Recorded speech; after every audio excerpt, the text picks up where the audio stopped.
Assalamualaikum warahmatullahi wabarakatuh. Perkenalkan, nama saya Atika Damayanti dari Manajemen 4E dengan NIM 2103102128. Di sini saya ingin memenuhi tugas UTS mata kuliah pengantar ilmu filsafat yang diampu oleh Ibu Wiwin Juliati.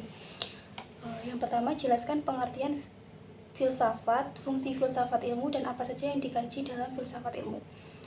Filsafat diambil dari dua kata, yaitu philos dan sophia. Philos yang artinya cinta atau mencintai, dan sophia yang artinya kebijaksanaan. Dari dua hal tersebut dapat diartikan bahwa filsafat adalah mencintai sesuatu dengan kebijaksanaan. Lalu, fungsi dari ilmu filsafat adalah sebagai dasar atau landasan daripada ilmu pengetahuan. Di dalam ilmu filsafat juga mengkaji suatu hal, yaitu eksistensi, pengetahuan, nilai, akal, pikiran, dan bahasa. Yang kedua, mengapa filsafat disebut sebagai induk dari segala ilmu pengetahuan? Karena filsafat melatar belakangi lahirnya sebuah ilmu pengetahuan. Sebelum menjadikannya sebuah ilmu, seseorang tentunya akan berfilsuf terlebih dahulu. Sehingga bisa dikatakan filsafat adalah awal dari sebuah lahirnya ilmu pengetahuan. Yang ketiga, jelaskan perbedaan berpikir kritis, logis, dan radikal. Berpikir logis adalah berpikir sesuai dengan nalar manusia sehingga dapat disimpulkan kebenarannya. Contohnya, ketika seseorang menginginkan lolos PTN, tentunya mahasiswa tersebut harus belajar dengan rajin. Yang kedua adalah berpikir kritis. Berpikir kritis adalah berpikir secara mendetail untuk menyelesaikan suatu pemikiran. Berpikir kritis meliputi bagaimana, seperti apa suatu masalah tersebut, dan bagaimana solusi permasalahan tersebut agar dapat terselesaikan.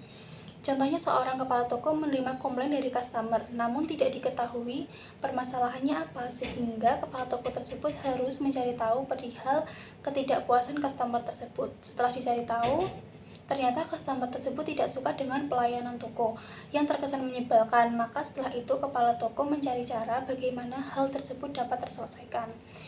Lalu yang terakhir adalah berpikir radikal. Berpikir radikal hampir mirip dengan berpikir kritis, namun berpikir radikal adalah berpikir secara kritis hingga ke akar-akarnya secara ekstrim. Berpikir radikal dan kritis memang hampir sama, namun memiliki makna yang berbeda. Biasanya berpikir radikal ada pada konteks agama, budaya, suku, dan masih banyak lagi. Lalu, jelaskan kaitan antara ilmu dan pengetahuan. Ilmu dan pengetahuan saling berkaitan karena ilmu adalah suatu pengetahuan yang dapat dibuktikan kebenarannya. Sebelum menjadi sebuah ilmu, pengalaman tersebut dapat dikatakan pengetahuan. Sehingga ketika ada penelitian lebih lanjut yang membuktikan bahwa pengetahuan tersebut dapat dibuktikan kebenarannya, maka akan menjadi sebuah ilmu. Contohnya adalah ketika orang meyakini bahwa untuk menghilangkan atau mengobati wajah yang berjerawat, kita harus menggunakan skincare dengan kandungan salicylic acid. Namun, jika hal tersebut belum dibuktikan oleh ilmu kedokteran, maka akan disebut sebagai pengetahuan. Berbeda jika sudah melalui uji ilmu kedokteran dan dapat dibuktikan kebenarannya, maka hal tersebut menjadi sebuah ilmu. Itulah mengapa ilmu dan pengetahuan adalah hal yang saling berkaitan. Yang kelima adalah apakah ilmu pengetahuan bisa meramalkan masa depan? Ilmu pengetahuan dapat digunakan untuk meramalkan masa depan karena dengan adanya ilmu yang gunanya untuk merencanakan hal-hal yang terjadi ke depannya, sehingga apa yang terjadi di masa depan tidak jauh berbeda dari ilmu yang menjadi acuannya. Contohnya, ilmu teknologi yang terus berkembang seiring berjalannya waktu, dikarenakan ilmu di masa lampau terus dikembangkan sehingga muncullah sebuah teknologi terbaru yang memudahkan manusia. Lalu, jelaskan penggolongan ilmu filsafat yang membahas tentang keberadaan. Di dalam filsafat, ilmu yang membahas tentang keberadaan digolongkan menjadi dua hal, yaitu metafisika dan ontologi.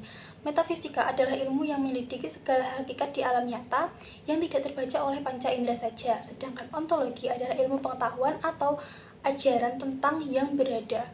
Pada mulanya, metafisika dan ontologi memiliki arti yang sama, yaitu metafisika. Kemudian pada abad ke-17, mulai antara metafisika dan ontologi dipilahkan menjadi maknanya sendiri-sendiri. Lalu yang terakhir, siapakah Anda, mengapa Anda dilahirkan, dan apa makna hidup menurut Anda? Saya adalah seorang putri yang terlahir di tengah keluarga yang harmonis dan membahagiakan. Putri yang tumbuh dengan didikan yang sangat baik sejak kecil sehingga ketika dewasa dihadapkan oleh berbagai masalah tidak pernah tunda. Lalu untuk apa saya dilahirkan? Menurut saya dilahirkan untuk menjadi jembatan orang tua saya mencapai kebahagiaan. Mereka mengibaratkan saya sebagai kertas kosong dan mereka menulis di dalam kertas tersebut dengan sebaik-baiknya tulisan. Tulisan yang mereka tulis menjadi sebuah karya Tuhan dalam bentuk putri yang selalu mereka banggakan. Menurut saya, hidup adalah sebuah proses yang dilewati setiap insan Tuhan dengan tujuan akhir berada di sisinya. Proses tersebut diwarnai dengan kebahagiaan, kesedihan, tangis, tawa, dan masih banyak lagi. Hidup bukan hanya tentang bagaimana dunia itu berada di genggaman kita, namun juga mengapa dunia itu ada pada kita. Tuhan memberikan kita kehidupan hingga saat ini untuk menunjukkan bahwa seindah-indahnya karya hanyalah karya milik Tuhan. Terima kasih, sekian video dari saya. Apabila ada kurang lebihnya saya mohon maaf. Wassalamualaikum warahmatullahi wabarakatuh.